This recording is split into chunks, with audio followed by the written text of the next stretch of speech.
नमस्ते बच्चों, मैं सपना जैन आपको क्लास 10 क्षितिज भाग 2 का पाठ 17 पढ़ाने वाली हूँ, जिसका शीर्षक है संस्कृति और इसके लेखक हैं भदंत आनंद कौशल्यायन। तो चलिए शुरू करते हैं लेखक के जीवन परिचय से। लेखक का जीवन परिचय। भदंत आनंद कौशल्यायन का जन्म सन 1905 में पंजाब के अम्बाला जिले के सोहाना गांव में हुआ। तो भदंत आनंद जी का जन्म कब हुआ? तो 1905 में हुआ। कहाँ हुआ? तो सोहाना गांव, जो कि अम्बाला जिले में आता है। और अम्बाला कहाँ पे आता है? पंजाब में। उनके बचपन का नाम हरनाम दास था। और इनके बचपन का नाम क्या था भदंत आनंद जी का? तो नाम था हरनाम दास। इन्होंने लाहौर के नेशनल कॉलेज से बीए किया। इन्होंने क्या है, लाहौर का जो नेशनल कॉलेज है वहाँ से बीए की पढ़ाई की। अनन्य हिंदी सेवा। कौशल्यायन जी बौद्ध भिक्षु थे और इन्होंने देश विदेश की काफ़ी यात्राएं की तथा बौद्ध धर्म के प्रचार प्रसार के लिए अपना सारा जीवन समर्पित कर दिया। और बता रहे हैं कि अनन्य हिंदी सेवी कौन? कौशल्यानंद जी, अर्थात जो लेखक हैं वह बौद्ध धर्म के भिक्षुक थे।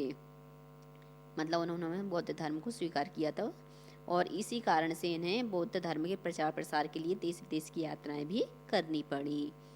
और सारा जीवन में ही इन्होंने क्या है, धर्म प्रचार प्रसार में ही निकाल दिया।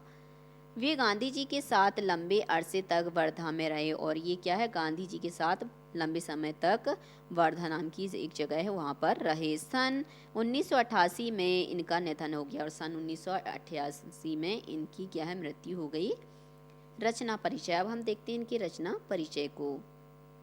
भदंत आनंद और कौशल्यानंद की 20 से अधिक पुस्तकें प्रकाशित हैं। मतलब जो लेखक हैं इनकी 20 से भी ज़्यादा पुस्तकें प्रकाशित हैं, जिनमें भिक्षु के पत्र, जो भूल ना सका, आह ऐसी दरिद्रता, बहानेबाजी, यदि बाबा ना होते, रेल का टिकट, कहाँ क्या देखा, आदि प्रमुख हैं। ये सभी रचनाएं इनकी कैसी हैं? प्रसिद्ध हैं, प्रमुख हैं। बौद्ध धर्म दर्शन संबंधित उनके मौलिक और अनुदित अनेक ग्रंथ हैं। मतलब बौद्ध दर्शन से संबंधित इनकी मौलिक और अनुदित बहुत सारे ग्रंथ हैं, जिसमें जातक कथाओं का अनुवाद विशेष उल्लेखनीय है। जिसमें इन्होंने की बौद्ध धर्म की जातक कथाएं बहुत ज़्यादा प्रसिद्ध हैं, तो उन कथाओं का अनुवाद इन्होंने किया है। अनुवाद का मतलब यहाँ पर ट्रांसलेट से लिया जाता है। मतलब जब हिंदी भाषा को हम संस्कृत में करते हैं या संस्कृत भाषा को अंग्रेजी में करते हैं तो उसे अनुवाद कहते हैं। और हिंदी में करना भी वजह से अंग्रेजी को हिंदी में कर देंगे, हिंदी को अंग्रेजी में कर देंगे। देश विदेश के भ्रमण में भदंत जी को अनुभव की यही व्यापकता प्रदान की। और बता रहे हैं कि देश विदेश के घूमने में भदंत जी के जो अनुभव हैं वह उनमें क्या आ गई, व्यापकता आ गई। उनकी सृजनात्मकता को समृद्ध किया और यही कारण था कि इनकी सृजनात्मकता को भी इन्होंने बढ़ाया। किसने? भ्रमण ने, घूमने ने। इन्होंने हिंदी साहित्य सम्मेलन, प्रयाग और राष्ट्रभाषा प्रचार समिति वर्धा के माध्यम से देश विदेश में हिंदी की भाषा के प्रचार प्रसार का महत्वपूर्ण कार्य किया। और यही कारण है कि इन्होंने भाषा प्रचार समिति बनाई, वर्धा के माध्यम से देश विदेश की यात्राएं की और उसमें हिंदी भाषा का प्रचार प्रसार भी किया। वे गांधी जी के व्यक्तित्व एवं कृतित्व से विशेष प्रभावित थे। और बताते हैं कि गांधी जी के व्यक्तित्व और रचनाओं से, कृतित्व का मतलब रचनाओं से होता है, उससे बहुत ज़्यादा प्रभावित थे। सरल सहज बोलचाल की भाषा में लिखे इनके निबंध, संस्मरण और यात्रा वृतांत काफ़ी चर्चित रहे। मतलब सरल भाषा में होने के कारण इनकी वृतांत आदि बहुत ज़्यादा प्रसिद्ध रहे हैं, चर्चा के। अब है पाठ का संक्षिप्त सार। मतलब पूरे पाठ को तो हम बड़े रूप में थोड़ी देर बाद जानेंगे, पहले हम उसके संक्षिप्त सार को जानते छोटे रूप में। संस्कृति निबंध हमें सभ्यता और संस्कृति से जुड़े अनेक जटिल प्रश्नों से टकराने की प्रेरणा देता है। जो ये हमारा निबंध संस्कृति, यह हमें क्या, सभ्यता और संस्कृति से जुड़े अनेक जटिल मतलब कठिन प्रश्नों से टकराने की प्रेरणा हमें देता है। इस निबंध में भदंत आनंद कौशल्यायन जी ने अनेक उदाहरण देकर यह बताने का प्रयास किया है कि सभ्यता और संस्कृति किसे कहते हैं। मतलब इसमें उदाहरण के माध्यम से लेखक ने यह बताना चाहा है कि हम संस्कृति किसे कहते हैं और सभ्यता किसे कहते हैं, और संस्कृति और सभ्यता क्या है। दोनों एक ही वस्तु हैं अथवा अलग अलग हैं, मतलब दोनों एक ही वस्तु हैं या अलग अलग हैं, ये भी समझाने का प्रयास किया। वे सभ्यता को संस्कृति का परिणाम मानते हुए कहते हैं, मतलब ये क्या है, सभ्यता को संस्कृति का परिणाम अर्थात फलस्वरूप मानते हुए कहते हैं कि मानव संस्कृति अविभाज्य वस्तु है। मानव की जो संस्कृति वह कैसी है, बिना विभाजित करना। अविभाज्य मतलब जिसमें भाग ही नहीं जा सकता। आपने मैथ में पढ़ी होंगी, पहले हिंदी में मैथ पढ़ाते थे तो उसमें विभाज्य अविभाज्य होती थी, तो जिसमें भाग नहीं जाता उसको अविभाज्य कहते हैं। उन्हें संस्कृति का बंटवारा करने वाले लोगों पर आश्चर्य होता है, मतलब इन्हें क्या है, संस्कृति का जो बंटवारा कर देते हैं लोग, उनके ऊपर आश्चर्य होता है, विस्मय होता है और दुख भी होता है कि मतलब वो ऐसा कैसे कर सकते हैं। उनकी दृष्टि में जो मनुष्य के लिए कल्याणकारी नहीं है वह ना सभ्यता है और ना संस्कृति, मतलब जो मानव कल्याण के लिए लाभप्रद नहीं है वह ना तो संस्कृति है और ना ही सभ्यता है, क्योंकि जिससे मानव का कल्याण हो वही सच्ची है। अब आते हैं संस्कृति पाठ का सार। अब हम पूरे पाठ को सार के रूप में जानेंगे, आखिर पूरे पाठ में बताया क्या गया है। जो शब्द सबसे कम समझ में आते हैं और जिनका उपयोग होता है सबसे अधिक, ऐसे दो शब्द हैं सभ्यता और संस्कृति। बताते हैं कि जो शब्द हमें क्या है सबसे कम समझ में आते हैं और जिनका उपयोग होता है सबसे अधिक। उपयोग तो ज़्यादा होता है परंतु समझ में सबसे कम आते हैं, ऐसे दो शब्द हैं। कौन से हैं वो दो शब्द, सभ्यता और संस्कृति। इन दो शब्दों के साथ जब अनेक विशेषण लग जाते हैं, उदाहरण के लिए जैसे मौलिक सभ्यता और आध्यात्मिक सभ्यता, मतलब यहाँ पे बता रहे हैं कि दो शब्द हैं सभ्यता और संस्कृति, पर इनके ही साथ जब अनेक विशेषण लग जाते हैं, तो उदाहरण के लिए जैसे मौलिक सभ्यता और आध्यात्मिक सभ्यता, तब दोनों का जो थोड़ा बहुत अर्थ समझ में आया रहता है वह भी क्या होता है, गलत सलत हो जाता है। क्या यह एक ही चीज़ है अथवा दो वस्तुएं हैं, मतलब ये क्या एक ही चीज़ है या दो अलग अलग वस्तुएं हैं। यदि दो हैं तो दोनों में क्या अंतर, यदि हम इनको दो मानते हैं तो दोनों में अंतर क्या है, सभ्यता क्या है, संस्कृति क्या है, क्या अंतर है दोनों में। हम इसे अपने तरीके पर समझने की कोशिश करें, इसको हम क्या है अपने तरीके से समझें। कल्पना कीजिए उस समय की जब मानव समाज का अग्नि देवता से साक्षात नहीं हुआ था, मतलब उस समय की कल्पना करो यहाँ पर जब मानव समाज में क्या है, अग्नि नहीं थी, आग नहीं थी, और अग्नि को क्या है, देवता माना जाता है। आर्य समाज में क्या है, अग्नि को ही भगवान माना जाता है। तो कह रहे हैं साक्षात्कार नहीं हुआ था उनसे, वह नहीं थी हमारे पास। आज तो घर घर चूल्हा जलता है। जिस आदमी ने पहल आग का आविष्कार किया होगा वह कितना बड़ा आविष्कर्ता रहा होगा। और बता रहे हैं कि जिस व्यक्ति ने पहली बार आग का निर्माण किया होगा वह कितना बड़ा आविष्कार करने वाला रहा होगा। आजकल तो हमारे पास आग है तो हमें ज़रूरत ही नहीं पड़ती, पर जिसने पहली बार बनाया होगा उसके लिए तो बहुत कठिन कार्य होगा। कल्पना करो समय की जब मानव को सुई धागे का परिचय ना था, मतलब जब मानव जानता ही नहीं था कि सुई क्या है, धागा क्या है और सुई धागे से होता क्या है। जिस समय मनुष्य के दिमाग में पहल बात आई होगी कि लोहे के एक टुकड़े को घिसकर उसके एक सिरे को छेद कर और छेद में धागा प्रयोग कर कपड़े के दो टुकड़े एक साथ जोड़े जा सकते हैं, वह भी कितना बड़ा आविष्कर्ता रहा होगा। मतलब जिसके दिमाग में ये बात आई होगी कि पहले एक लोहे को लो, फिर उसको घिसो, फिर उसके लोहे की उसमें छेद करो, छेद करने के बाद उसमें धागा डालो, धागा डालने के बाद वो सिलने के काम आएगी, ये जिसके दिमाग में आया होगा तो वो कितना बड़ा आविष्कार करने वाला रहा होगा।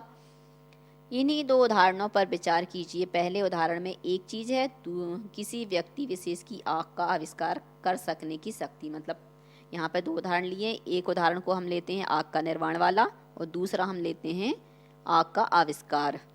मतलब आविष्कार करने की पहले शक्ति आएगी, ताकत आएगी, तभी तो आविष्कार होगा।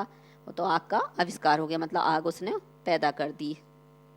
इसी प्रकार दूसरे सुई धागे के उदाहरण में एक चीज़ है सुई धागे का आविष्कार कर सकने की शक्ति और दूसरी चीज़ है सुई धागे का आविष्कार। जिस योग्यता, प्रवृत्ति अथवा प्रेरणा के बल पर आग व सुई धागे का आविष्कार हुआ वह व्यक्ति विशेष की संस्कृति, और उस संस्कृति द्वारा जो आविष्कार हुआ, जो चीज़ उसने अपने तथा दूसरों के लिए आविष्कृत की, उसका नाम है सभ्यता।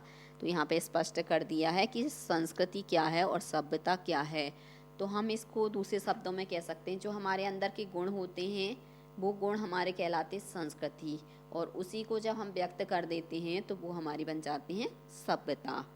ये मैंने दूसरे शब्द में आपको बताया, और इसी के आधार पर भी आप देख सकते हैं उस संस्कृति द्वारा जो आविष्कार हुआ, जो चीज़ उसने अपने तथा दूसरों के लिए आविष्कार की, उसका नाम हो गया सभ्यता, और जो उसके अंदर थी वो हो गई उसकी प्रेरणा, प्रवृत्ति, योग्यता, मतलब उसके गुण, संस्कृति। जिस व्यक्ति में पहली चीज़ जितनी अधिक व जैसी परिष्कृत मात्रा में होगी, वह व्यक्ति उतना ही अधिक व वैसा ही परिष्कृत आविष्कर्ता होगा। बता रहे हैं कि जिस व्यक्ति में पहली चीज़ जितनी अधिक और जैसी परिष्कृत मात्रा में होगी, वह व्यक्ति उतना ही अधिक और वैसा ही परिष्कृत आविष्कर्ता माना जाएगा, होगा। एक संस्कृत व्यक्ति किसी नई चीज़ की खोज करता है, किंतु उसकी संतान को वह अपने पूर्वज से अनायास ही प्राप्त हो जाती है। जिस व्यक्ति की बुद्धि ने अथवा उसके विवेक ने किसी भी नए तथ्य का दर्शन किया, वह व्यक्ति ही वास्तविक संस्कृत व्यक्ति है। मतलब बता रहे हैं कि एक जैसे हमें आज पूर्वजों के द्वारा स्वतः ही मिल गई, हमें उसके लिए ना सोचना पड़ा ना कुछ करना पड़ा, पर जिसने आविष्कार किया होगा उसके बारे में सोचें तो उसने अपने दिमाग में कैसे लाया होगा, कैसे उसका आविष्कार करने की सोची होगी, कैसे आविष्कार किया होगा। तो यहाँ पर यही बात बताई गई। तो जिस व्यक्ति की बुद्धि में अथवा उसके विवेक ने किसी भी नए तथ्य का दर्शन किया, वह व्यक्ति ही वास्तविक संस्कृत व्यक्ति है। और उसकी संतान जिसे अपने पूर्वज से वह वस्तु अनायास ही प्राप्त हो गई, वह अपने पूर्वज की भांति सभ्य भले ही बन जाए, संस्कृत नहीं कहला सकता। मतलब जो संस्कृत है वह संस्कृति हो गई, और जो सभ्य बना वह सभ्यता हो गई। एक आधुनिक उदाहरण लें, मतलब अभी का नया उदाहरण। न्यूटन ने गुरुत्वाकर्षण के सिद्धांत का आविष्कार किया।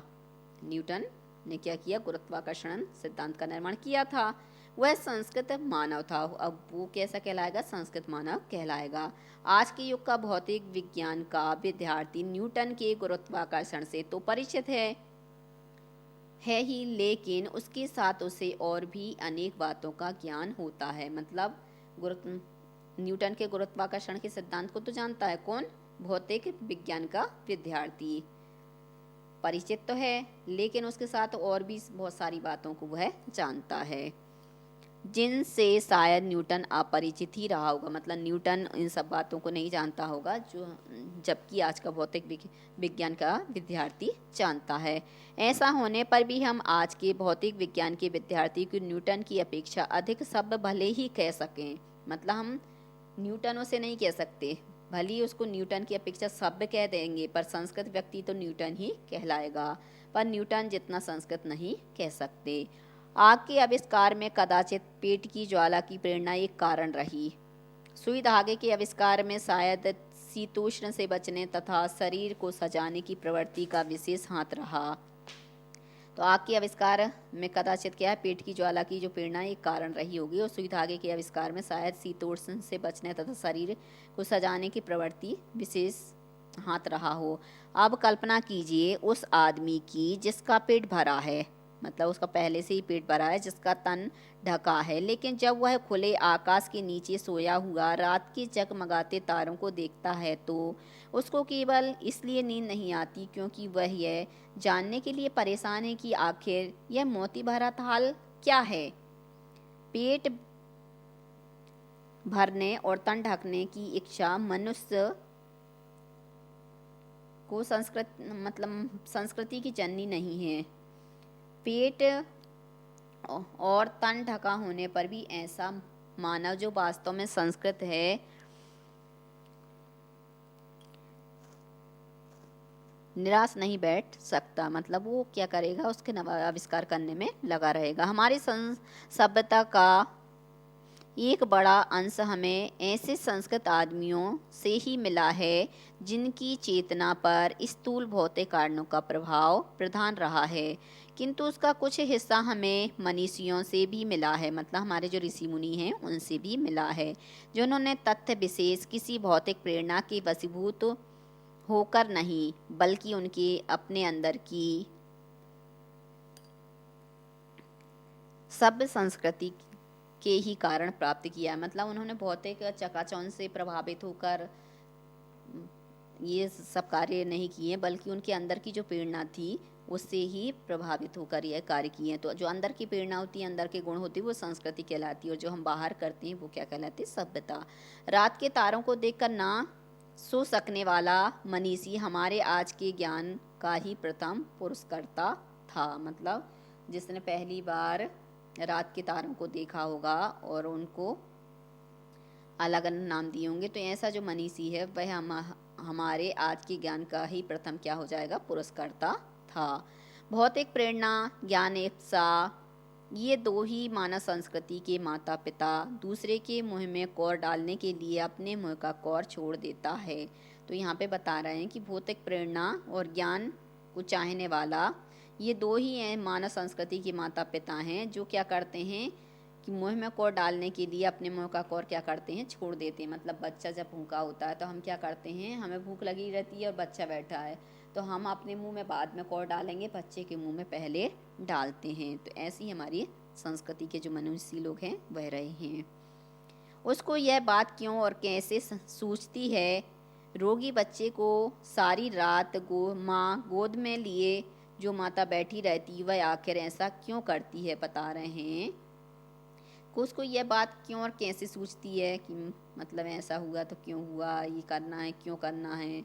ऐसी माता होती है, उसका बच्चा यदि बीमार पड़ जाता है पूरी रात गोदी में रखकर उसको बैठी रहती है। तो ये बात उसके अंदर क्यों आती है, कैसे आ जाती है? माँ को कैसे पता चलता कि बच्चे को कष्ट हो रहा है तो इसको गोदी में ही रखना, नीचे लिटा भी सकती, रोता है तो क्यों जगती रहती है? तो यहाँ पर ये प्रश्न किया गया है। वह आखिर ऐसा क्यों करती है? सुनते हैं कि रूस का भाग्य विधाता लेनिन अपनी डेस्क में रखे हुए डबल रोटी से सूखे टुकड़े स्वयं न खाकर दूसरों को खिला दिया करता था। बता रहे हैं कि रूस का लेनिन था जो, वो क्या करता था? ब्रेड होती जो डबल रोटी मतलब ब्रेड, उसके टुकड़ों को स्वयं न खाकर दूसरों को खिला दिया करता था। वह आखिर ऐसा क्यों करता था? ऐसा क्या कारण था कि मतलब स्वयं न खा के दूसरों को खिलाता था? संसार के मजदूरों को खुशी देने का स्वप्न देखते हुए कार्ल मार्क्स ने अपना सारा जीवन दुख में बिता दिया। मतलब बता रहे हैं कि संसार के सारे मजदूर कैसे रहें? सुखी रहें। यह सपना देखते हुए कार्ल मार्क्स ने अपना सारा जीवन क्या है? दुख में बिता दिया। और इन सबसे बढ़कर आज नहीं, आज से 2500 वर्ष पूर्व सिद्धार्थ ने अपना घर केवल इसलिए त्याग दिया कि किसी तरह तृष्णा के बसभूत लड़ती करती मानवता सुख से रह सके। और यही कारण था जो गौतम बुद्ध हैं, गौतम बुद्ध का पहले का जो नाम था वह सिद्धार्थ था। तो उन्होंने क्या किया था कि सारे संसार के प्राणी सुखी रह सकें, तृष्णा के वशीभूत ना हो, आपस में लड़े झगड़े नहीं, इस सुख से रह सके, इसलिए उन्होंने क्या किया था? अपना घर छोड़ दिया था। हमारी समझ में मानव संस्कृति की जो योग्यता आग व सुई धागे का आविष्कार कराती है वह भी संस्कृति है, जो योग्यता तारों की जानकारी कराती है वह भी संस्कृति है, और जो योग्यता किसी महामानव से सर्वस्व त्याग कराती है वह भी संस्कृति है। और सभ्यता है संस्कृति का परिणाम। और सभ्यता हम किसे कहते हैं? तो संस्कृति का जो परिणाम निकलता है, जो फल निकलता है, उसे ही हम सभ्यता कहते हैं। हमारे खाने पीने के तरीके, हमारे ओढ़ने पहनने के तरीके, हमारे गमनागमन के साधन, हमारे परस्पर कट मरने के तरीके, सब कर मरने की मतलब कार्य कर मरने के तरीके, सब हमारी सभ्यता हैं। मानव की जो योग्यता उससे आत्मविनाश के साधनों का आविष्कार कराती है, हम उसे उसकी संस्कृति कहें या असंस्कृति, मतलब उसे हम संस्कृति कहें या असंस्कृति कहें। और जिन साधनों के बल पर वह दिन रात आत्मविनाश में जुटा हुआ है उन्हें हम उसकी सभ्यता समझें या असभ्यता। और कह रहे हैं कि दिन रात वो क्या करता है? आत्मविनाश में, अपने विनाश में जुटा रहता है, तो उसे हम उसकी सभ्यता समझें या असभ्यता, समझ में नहीं आता कि मतलब खुद का ही विनाश करने में लगा हुआ है।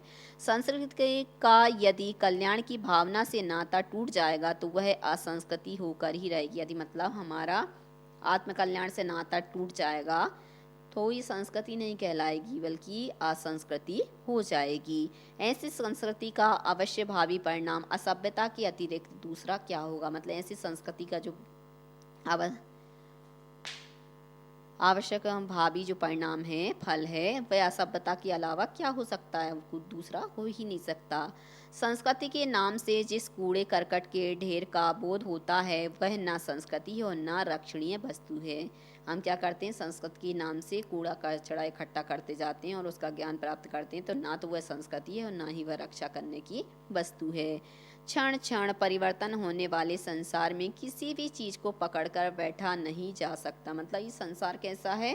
परिवर्तनशील है, क्षण क्षण बदलता रहता है, इसमें बदलाव होते रहते हैं। तो ऐसे संसार में हम किसी चीज को पकड़ कर बैठ जाएं तो यह गलत बात है।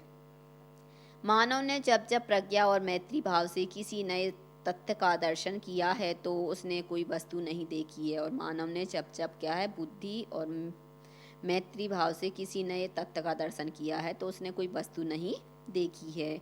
जिसकी रक्षा के लिए दल बंदियों की जरूरत है और जिसकी रक्षा के लिए हमें क्या करना पड़ता है? समूह बनाने पड़ते, बंदी बनाने पड़ते हैं। मानव संस्कृति एक अविभाज्य वस्तु है। मतलब मानव की जो संस्कृति है उसको विभाजित नहीं किया जा सकता, अविभाज्य वस्तु है। और उसमें जितना अंश कल्याण का है वह अकल्याण कर की अपेक्षा श्रेष्ठ नहीं, स्थायी भी है। मतलब जितना कल्याण की भावना होनी चाहिए उतनी ही वह लाभप्रद होती है। यदि अकल्याण की भावना होती है तो वो क्या? श्रेष्ठ नहीं मानी जाती है, स्थायी भी नहीं होती है। अब आते हैं प्रश्न अभ्यास पर। सबसे पहला प्रश्न है, लेखक की दृष्टि में सभ्यता और संस्कृति की सही समझ अब तक क्यों नहीं बन पाई है? तो लेखक की दृष्टि में सभ्यता और संस्कृति की सही समझ इसलिए नहीं बन पाई क्योंकि लेखक की दृष्टि में सभ्यता और संस्कृति शब्दों का प्रयोग बहुत ही मनमाने ढंग से होता है। इनके साथ अनेक विशेषण लग जाते हैं, जैसे भौतिक सभ्यता और आध्यात्मिक सभ्यता। इन विशेषणों के कारण शब्दों का अर्थ बदलता रहता है और इन विशेषणों के कारण इन शब्दों की समझ और गड़बड़ा जाती है। मतलब इसकी जो समझ होती है वह भी ज़्यादा गड़बड़ाने लगती है। इसी कारण लेखक इस विषय पर अपनी कोई स्थायी सोच नहीं बना पा रहा है। यही कारण है कि वो स्थायी सोच नहीं बना पाया। आगे प्रश्न है कि आगे की खोज एक बहुत बड़ी खोज क्यों मानी जाती है? मतलब ऐसा क्या कारण है कि आग की खोज को बहुत बड़ी खोज माना जाता है? इस खोज के पीछे रही प्रेरणा के मुख्य स्रोत क्या रहे होंगे कि जिसके कारण से उस व्यक्ति ने सोचा कि मुझे आग का आविष्कार करना चाहिए? तो आग का आविष्कार अपने आप में एक बहुत बड़ा आविष्कार है क्योंकि उस समय मनुष्य में बुद्धि शक्ति का अधिक विकास नहीं हुआ था। इसलिए उस समय जब आग का आविष्कार हुआ तो बहुत बड़ा आविष्कार हुआ था। समय की दृष्टि से यह बहुत बड़ी खोज थी। संभवतः आग की खोज का मुख्य कारण रोशनी की जरूरत तथा पेट की ज्वाला रही होगी। मतलब आग का निर्माण उन्होंने किया तो उनको प्रकाश चाहिए होगा और भूख शांत करने के लिए उनको आग की जरूरत पड़ी होगी। अंधेरे में जब मनुष्य कुछ नहीं देख पा रहा था तब उसे रोशनी की जरूरत महसूस हुई होगी। कच्चा मांस का स्वाद अच्छा न लगने के कारण उसे पकाकर खाने की इच्छा से आग का आविष्कार किया होगा। अगला प्रश्न है, वास्तविक अर्थों में संस्कृत व्यक्ति किसे कहा जा सकता है? वास्तविक अर्थों में हम संस्कृत व्यक्ति किसे कह सकते हैं? तो वास्तविक अर्थों में संस्कृत व्यक्ति उसे कहा जा सकता है जिसमें अपनी बुद्धि तथा योग्यता के बल पर कुछ नया करने की क्षमता हो।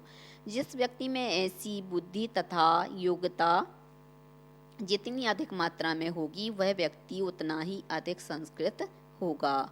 जैसे न्यूटन में गुरुत्वाकर्षण के सिद्धांत का आविष्कार किया। मतलब न्यूटन थे, उन्होंने क्या किया? गुरुत्वाकर्षण सिद्धांत का निर्माण किया।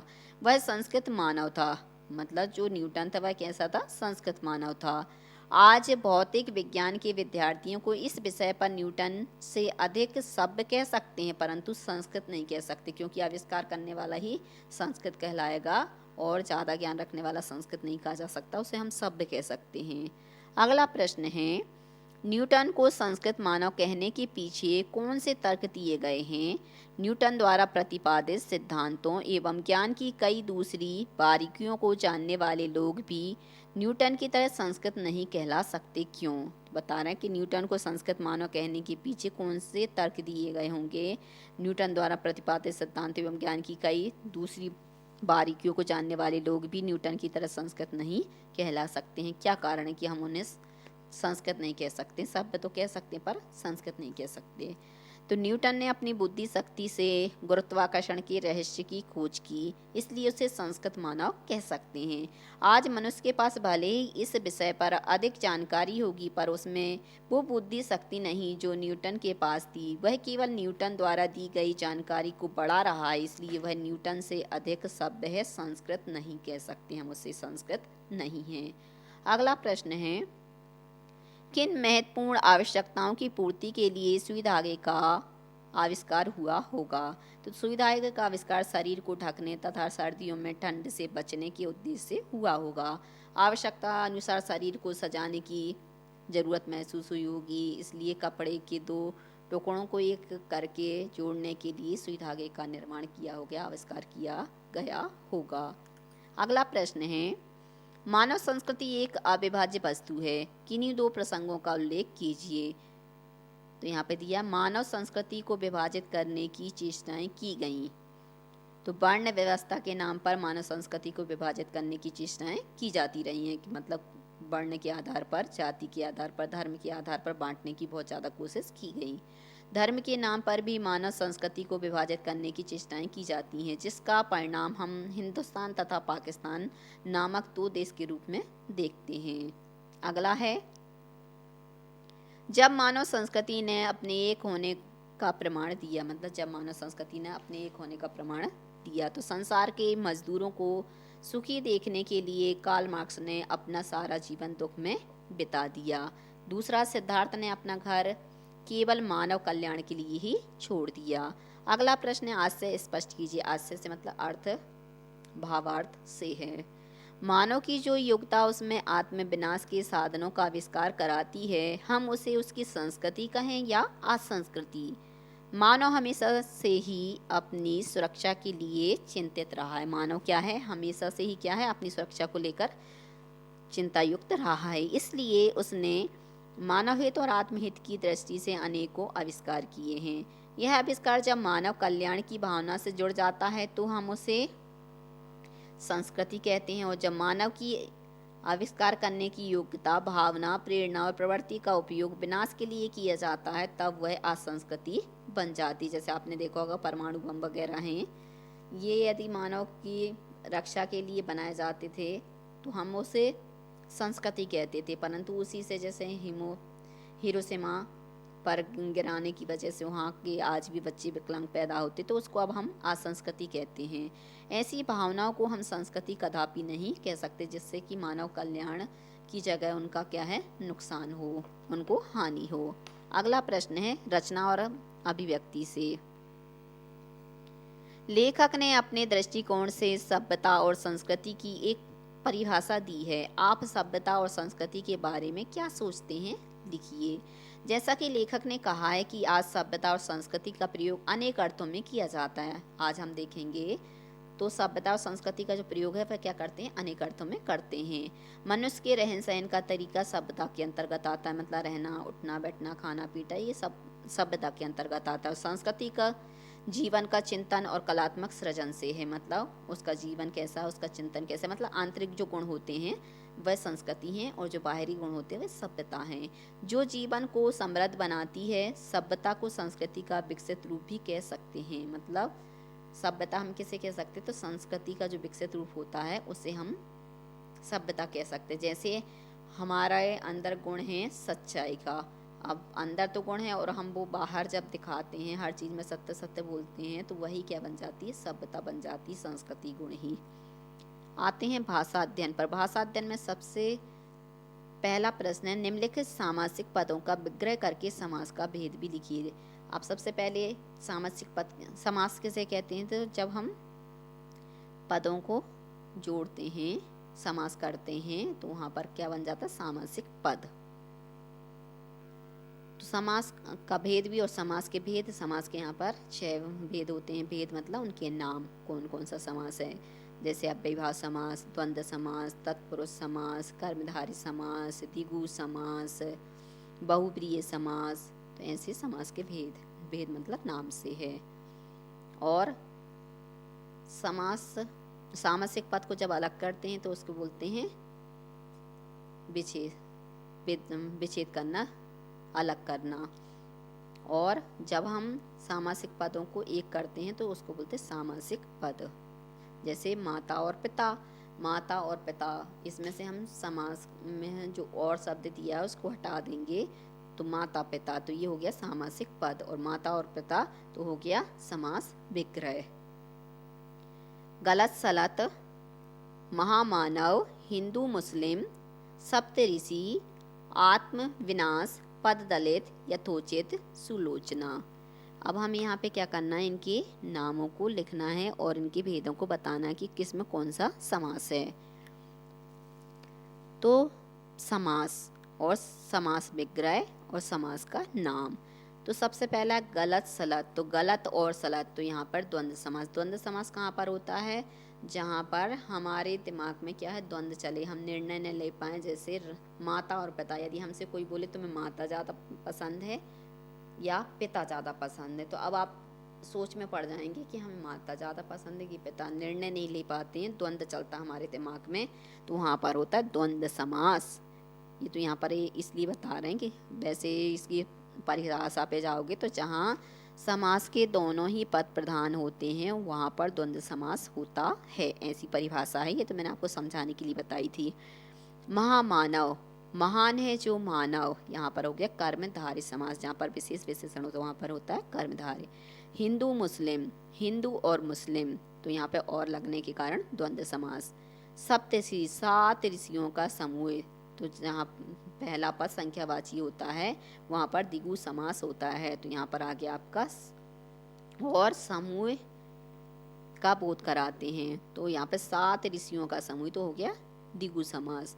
अब है आत्म विनाश, आत्मा का विनाश, तो यहाँ पर कर्म तत्पुरुष में क्या होता है, द्वितीय विभक्ति से लेकर और सप्तमी विभक्ति तक